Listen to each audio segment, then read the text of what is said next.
जय हिंद साथियों, स्वागत है हमारे YouTube channel smart study by Sujeet sir. साथियों, आज हम स्टार्ट करेंगे कक्षा 10 का इतिहास का तीसरा लेसन, जिसमें है भूमंडली विश्व का बनना।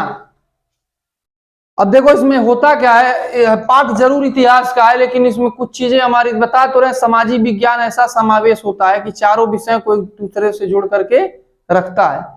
पाठ भले इतिहास का है लेकिन चीजों को हम जानेंगे। अर्थशास्त्र भी कुछ इसमें मिलेगा, बाकी चीजें कुछ भूगोल की भी मिलेंगी, हर चीज इस चैप्टर में है। भूमंडली विश्व का बनना यानी भूमंडलीकृत विश्व का बनने से आशय क्या है? एक देश से दूसरे देश का जुड़ना ही क्या है? भूमंडलीकृत। एक देश से दूसरे देश से जुड़ना या कईयों देशों का आपस में जुड़ना, ये क्या है? भूमंडलीकृत विश्व का बनना है। अब जैसे देखो सोशल मीडिया आज के उदाहरण में सबसे बड़ा तो सोशल मीडिया उदाहरण है भूमंडली विश्व का बनाने में। सोशल मीडिया पर हम देखते हैं ना, इंस्टाग्राम, ट्विटर, फेसबुक, यहां हम हैं लेकिन जुड़े हुए हैं दूसरे लोगों से भी। कोई पता चला हमारा विदेशी फ्रेंड हो जा रहा है, हो जाता है, कोई अमेरिका का, कोई कहीं का भी। यानी हम एक दूसरे से क्या हो रहे हैं? कनेक्ट हो रहे हैं। और एक दूसरे से कनेक्ट होना, जुड़ना ही क्या है? भूमंडली विश्व का बनना है। यानी अगर हम एक जगह से किसी दूसरे स्थान से जुड़े हुए हैं, हम जैसे कहीं पढ़ते होंगे तो अपने यहाँ से वहां तक जाते हैं ना, यानी वहां से यहाँ हम दूरी तय कर रहे हैं, यानी उस विद्यालय से हमारा क्या है? कनेक्ट है, जुड़ाव है। उसी प्रकार से एक देश का दूसरे देश से जुड़ना ही क्या है? भूमंडली विश्व का बनना है। क्योंकि एक देश हर एक प्रोडक्ट अपने देश में निर्मित नहीं कर सकता है। हम दूसरे देशों पर क्या होते हैं? निर्भर होते हैं। तो दूसरे देशों पे निर्भर रहेंगे तो उन निर्भरता को खत्म करने के लिए, यानी अगर आवश्यकता की वस्तुएं हैं, अगर हम दूसरे देश पे निर्भर हैं तो उस देश पे हम आयात निर्यात तो करेंगे ही ना। यानी एक दूसरे से आयात निर्यात हम दूसरे देशों से ही तो करते हैं। अब जैसे हमारे यहाँ मान लेते हैं ईंधन की कमी है तो हम क्या ईंधन अपने यहाँ ही उत्पन्न कर लेते हैं? नहीं, दूसरे देश से मंगाते हैं कि नहीं मंगाते हैं। तो उस देश से हम जा रहे हैं, किसी रास्ते को तय करते होंगे तो वही उसके लिए रूट बना है। यानी इस देश से उस देश से लगा हुआ जुड़ा हुआ क्या है? भूमंडलीकृत विश्व का बनना है। अब भूमंडलीकृत विश्व बना कैसे होगा? यानी ये एक दूसरे से कैसे जुड़े होंगे?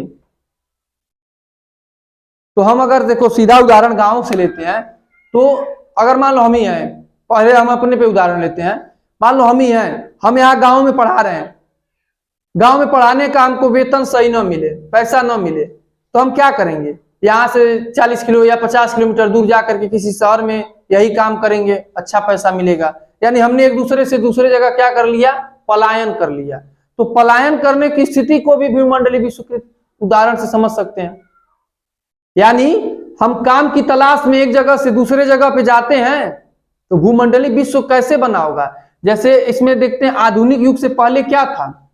आज हमारा कौन सा युग चल रहा है? मॉडर्न युग है, आधुनिक युग है। लेकिन आधुनिक युग में तो हम देखेंगे तो आधुनिक युग में तो हम सोशल मीडिया से, जहाजों से या हवाई जहाजों से, आयात निर्यात से एक दूसरे से जुड़े हुए हैं। तो क्या इसके पहले जो आधुनिक युग चल रहा है उससे पहले किस प्रकार से लोग एक दूसरे देशों से जुड़े हुए थे, उनको हम समझने का प्रयास करेंगे। एक तो काम की तलाश में, हम एक देश से दूसरे देश में कब जाएंगे? काम की तलाश में। यानी यहां से लोग गए होंगे काम की तलाश में कहीं, तभी भी जुड़े होंगे। यानी पूंजी सहित बहुत सारी चीजें। अब देखो अगर वो एक जगह से दूसरे जगह गए होंगे तो अपनी पूंजी और अन्य सामान लेकर के एक जगह से दूसरे जगह तो गए होंगे। जब कोई शिफ्ट होता है, एक जगह से दूसरे स्थान जाता है, तो अपने साथ पूंजी भी लेके जाता है और अन्य चीजें लेकर के जाता है। देखो पुजारी, तीर्थयात्री, आध्यात्मिक, यानी इनके साथ ही साथ ये भी लोग गए होंगे। आध्यात्मिक जो ईश्वर को मानता हो, तीर्थयात्री जो यात्रा करने जाता है। जैसे देखो भारत में भी मुसलमान है लेकिन वो अभी तीर्थयात्री के रूप में कहा जाते हैं, मक्का और मदीना जाते हैं, उनका पवित्र तीर्थस्थल है। यानी यात्री भी एक जगह से दूसरे जगह जा रहे हैं ना, उनके भी कुछ जैसे मतलब जिस ईश्वर को मानते हैं, जिस अल्लाह को मानते हैं, उनको लगता है कि वहीं वो निवास करते हैं, उनके धर्म में बताया जाता है कि, या हमारे यहाँ भी लोग आते हैं, ऐसा नहीं कि हम ही लोग जाते हैं। जो बौद्धिस्ट होते हैं, बुद्ध वाले जो होते हैं, बुद्ध को मानने वाले, वो कुशीनगर में आते हैं। थाईलैंड वाले, चाइना वाले, ये लोग आते हैं बाहर, क्योंकि इनके यहीं पे उनका माना जाता है जन्म भी हुआ था और मृत्यु भी हुआ था, तो उस नगरी में आते हैं उनसे, यानी जुड़े हुए हैं एक दूसरे से। ये लोग से बचने के लिए भी लोग जाते हैं, उत्पीड़न से बचने के लिए लोग जाते हैं। उत्पीड़न से बचने का मतलब किसी को मारा पीटा जाए, खूब सताया जाए, जैसे बांग्लादेश और पाकिस्तान वाला हाल। पहले पूर्वी और पश्चिमी पाकिस्तान एक ही में था, उनका उत्पीड़न किया जा रहा था, तो वो भाग करके हमारे देश में आकर के शरण ले लिए थे। बहुत से रोहिंग्या मुसलमान जो हैं वो भारत में आकर के क्या कर लिए हैं, अपना स्थान ग्रहण कर लिए हैं, बचने के लिए उत्पीड़न से। जब किसी को दबाया कुचला जाएगा तो वो सोचेगा जान बचा करके भागे। या सबसे भयावह जो हमारे कश्मीरी पंडित थे, उनको मुसलमानों ने, तमाम प्रकार के लोगों ने उनको काटना मारना शुरू किया। लगभग वहां से 8-10 लाख लोग पलायन करके दूसरे प्रदेश में आके रहने को मजबूर हो गए। तो यह एक उत्पीड़न के द्वारा भी होता है। जैसे अभी देख रहे हो वर्तमान में युद्ध हो रहा है, फिलिस्तीन हमास एक जगह है, हमास वाले पे हमला कर रहे हैं इजराइल वाले। अब वहां से लोग बचने के लिए कुछ दूसरे देशों में भी क्या कर रहे हैं, पलायन कर रहे हैं। तो ये भी एक भूमंडली विश्व बनने, भूमंडलीकृत आकृति बनने में योगदान है। विकार, अब जो व्यक्ति जाएगा तो अपना हुनर तो लेके ही जाएगा, उसका विचार भी तो अपना रहेगा ही, और वह जा करके आविष्कार भी तो करेगा। यह भी हमारे भूमंडलीकृत विश्व आकृति में बनने में योगदान है। बीमारियां, अब ऐसा ही नहीं सब कुछ फायदा होगा। अब अगर हम एक देश से दूसरे देश आएंगे तो कहीं ना कहीं कुछ ले करके आएंगे, तो बीमारियां भी तो लेके आ जाएंगे। जरूरी नहीं ना कि अब हम हुनर लेके चले गए, आविष्कार कर दिए, सब कुछ ठीक है। लेकिन अभी हमने देखा, जो अभी हाल में उदाहरण देखते हैं, कोरोना भारत में आया था, भारत से निकला था? नहीं निकला था। कहां से आया था? चीन से आया था। हमारे लोग रहे होंगे, या ये भूमंडली विश्वकृत बना हुआ है तभी तो ये हमारा देश में कोरोना आया था, नहीं तो नहीं आया होता। हम एक दूसरे देशों से जुड़े हुए हैं, अब उस देश से हमारा लेन देन है, हम आएंगे जाएंगे, वहां के भी यात्री आएंगे जाएंगे, उनमें से एक लेके वायरस चला आया। उसी प्रकार इस युग से, आधुनिक युग से पहले भी तमाम बीमारियां जो यूरोप वाले थे वो लेकर के आए थे। समझाया?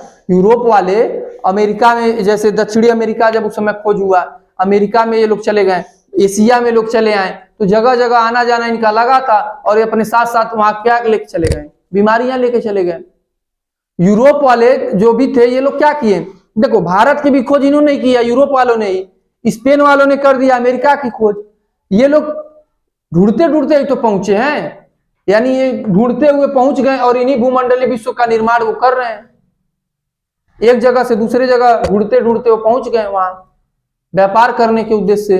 फिर बाद में व्यापार करने के अलावा उन्होंने अपना पूरा अधिकार ही उस देश पे कर लिया। देखे ना, अमेरिका गुलाम हो गया ब्रिटेन का, भारत गुलाम हो गया ब्रिटेन का, चीन गुलाम हो गया ब्रिटेन का, ये सब लोग गुलाम हो गए। और करने आए थे क्या? व्यापार करने, आकर के हमारे देश पे शासन करने लगे। तो ये चीजें भूमंडलीय विश्वकृत बनने में इनका योगदान होता है। इतना समझ में आया? लोग पलायन करने जाएंगे, दूसरी चीज काम की तलाश में जाएंगे, अपने अंदर का हुनर, संस्कृतियां, देखो संस्कृतियां भी ले जाते हैं, ले आते हैं। ये क्या होता है, अगर हम जाएंगे अपने देश का कल्चर कहीं और जाएंगे, जैसे देखते हैं हम लोग कहीं जाते हैं तो कुछ अच्छा देखते हैं, पकवान बना रहता है तो उसको खाने की कोशिश करते हैं, जो कि हमारे यहाँ नहीं मिलता है। ये उनका भोजन है, लेकिन हम उनके भोजन को अपने यहाँ भी तो इस्तेमाल कर रहे हैं। अपनी संस्कृतियां वहां भी देकर के आ रहे हैं, उनकी संस्कृति अपने यहाँ भी ले ले। फटा जींस कौन लिया? हम लोग लिए हैं ना अमेरिका से, वो हमारी संस्कृति है नहीं है? फटा जींस पहन के घूम रहे हैं। जन्मदिन मनाना हमारी है नहीं है? केक कट रहा है, हैप्पी बर्थडे टू यू, या पता चल रहा है स्पेशल हर एक डे मन रहा है। पहले तो था ठीक था, शादीशुदा वो क्या बोलते थे, सालगिरह मनता था। अब पता चला 1 महीना पूरा हो रहा है, 3 महीना पूरा हो रहा है, 6 महीना पूरा, हर मतलब साल में 12 महीना पता चला उनका केक कट रहा है उपलक्ष्य में। हाँ, तो ये सब चीजें जो संस्कृतियां हैं, यानी इस भूमंडलीकृत विश्व से बनने से संस्कृतियां भी आपस में, संस्कृतियों का भी आदान प्रदान हुआ, धर्म का भी प्रचार प्रसार हुआ। ये सब चीजें हमारी भूमंडलीकृत विश्व में बनने में इन सभी का योगदान है। यानी हम कह सकते हैं एक देश से कई देश जुड़े हुए हैं आपस में, उनको ही हम कह सकते हैं भूमंडलीकृत विश्व। रेशम मार्ग से जुड़ता, रेशम मार्ग, रेशम मार्ग का मतलब क्या है? सिल्क रूट, सिल्क यानी रेशम मार्ग सिल्क रूट से जुड़ता क्या? विश्व या देश। देखो सिल्क रूट का मतलब क्या है? एक रास्ता बनाया गया था, किसके लिए? रेशम का व्यापार करने के लिए। समझ में आया? रेशम का व्यापार करने के लिए चीन से रेशम का व्यापार होता था, यूरोप वाले करते थे, उसी को हम कहते हैं क्या? Silk route. तो जरूरी नहीं सिल्क रूट इसका नाम रख दिया गया, रेशम मार्ग तो खाली रेशम में जाता होगा, कोई ऐसा थोड़ी ना रेशम का रास्ता बना था। रेशम सिल्क का नाम इसलिए है क्योंकि प्रायः जो था उस पे रेशम जो सिल्क होते थे या रेशम होते थे उनका आदान प्रदान होता था। चीन में आते थे, वो लेकर के जाते थे। समझ में आया? रेशम सिल्क लेकर के कौन जाते थे? यूरोप वाले। बता दोगे इतना? उसके अलावा यूरोप और उत्तरी अफ्रीका से ये जोड़ती थी। ये जो रेशम मार्ग था यह यूरोप को उत्तरी अमेरिका से जोड़ती थी। महाद्वीप है उत्तरी अमेरिका, दक्षिणी अमेरिका, पढ़े हो ना? इनसे क्या करती थी? जोड़ती थी। इनकी भी खोज नहीं हुआ था, ये लोग यही लोग खोज किए। कोलंबस ने देखो अमेरिका की भी खोज किया था, लोग मार्ग बना लिए। अब इन मार्गों से व्यापार करना स्टार्ट कर दिए। उत्तरी अमेरिका से यूरोप से या उत्तरी अमेरिका को जोड़ती थी तो हो ही जाते। तो कल भी हम बताए थे, वो 8 वाले में भी था। कैसे जोड़ेंगे आखिर? या तो जमीन से जोड़ेंगे और नहीं तो समुद्री मार्ग से जोड़ेंगे। तो समुद्री और जमीनी मार्ग दोनों से जोड़ते हैं, और यह अमेरिका मतलब यूरोप को उत्तरी अमेरिका से जोड़ता है। चीनी पोट्री क्या होता है? जो हम वस्तुओं का व्यापार करते थे तो रेशम तो करते ही थे, उसके अलावा चीनी पोट्री का भी व्यापार होता था। चीनी पोट्री का मतलब है मिट्टी का बना हुआ एक आकृति था, मतलब मिट्टी का बना हुआ सामान था जिसको चीनी पोट्री कहा जाता है। उनका भी व्यापार होता था। उनके अलावा कुछ खाने पीने की चीजों की वस्तुओं का भी होता था, व्यापार होता था। ठीक है? उसके अलावा कपड़े व मसाले तो जानते ही हो, कपड़े और मसाले की भी क्या होती थी इस मार्ग से? जो रेशम मार्ग बना था, चीनी पोट्री, कपड़े, मसाले ये भी होते थे। और वापसी के समय में ये सोने और चांदी लेकर के भी आते थे। जैसे मान लो यहां से कोई गया, यहाँ पहुंचाया, समझ में आया? जैसे मान लेते हैं ये हमारा एशिया हो गया, यहाँ से हम यूरोप पहुंच गए इस मार्ग से, यहाँ हमने इन सामानों को पहुंचाया, वहां से बदले में चांदी सोना लेके आ गए। व्यापार तो यही होता है ना। इसी प्रकार से व्यापार से क्या हुआ कि भोजन की जो थी, भोजन की जो व्यवस्था थी वो भी हम व्यापार के माध्यम से करने लगे। हमारे देश में जैसे ये सब कुछ जानते हो ना, आलू जो भी है ये सब हमारे देश का नहीं है। हमारे आने जाने के कारण यह क्या हुआ, यहाँ पहुंचा। इन्हीं कारणों से यह क्या हुआ, यहाँ पहुंचा। अलग अलग देशों से सब आए हैं, सब चीजें सब यूरोप से ही आई हैं। आलू हो गया, उसके अलावा बहुत सी चीजें हैं, सब्जियां हैं। था एक वो सब क्या बोलते हैं, नूडल्स खाते हो ना, 2 मिनट वाली मैगी, ये कहाँ का है? भारत का है। पिज्जा, बर्गर, मोमोज, आज हम जो भी आधुनिक युग में खा रहे हैं ये सब देन किसकी है? ये अगर भूमंडलीकृत विश्व नहीं बना होता तो न हम इसको जानते, न इसको हम आज तक खाते। ये जो भी हम खा रहे हैं चाइनीज चीजें, ये सब इन्हीं बनने के कारण ही है। एक दूसरे से हम जुड़े हुए हैं। उनका कल्चर, उनका डिश, उनका परिधान हम इस्तेमाल कर रहे हैं, हमारा वो भी इस्तेमाल कर रहे हैं। जो भी परिधान है या जो भी भोजन है या जो भी मतलब संस्कृतियां हैं, सबको देख रहे हैं, एक दूसरे से जुड़े हुए हैं। अब इनके कारण क्या हुआ था, देखो खाद्य पदार्थों की निर्भरता इतनी ज्यादा बढ़ गई थी कि चीन से पश्चिम में पहुंचने और उन्हीं से इनका पास्ता अरब यात्रियों के साथ 5वीं सदी में सिसिली पहुंचा। देखो अरब जो यात्री आए थे उन्होंने क्या किया, उनका एक पास्ता था, पास्ता जो आज हम भी खाते हैं, हम लोग खाते हैं ना पास्ता। अरब यात्रियों ने पास्ता लेकर के कहाँ पहुंचे, सिसिली। सिसिली कहाँ है, यूरोप में राष्ट्रवाद हम पढ़े थे तो ये सिसिली है, वहां इटली में। वहां पास्ता पहुंचा, आलू यहाँ आया, उसके अलावा कुछ नूडल्स आए। ये तमाम चीजें एक दूसरे से क्या हो रही थी, एक देश से दूसरे देशों में फैलती जा रही थी।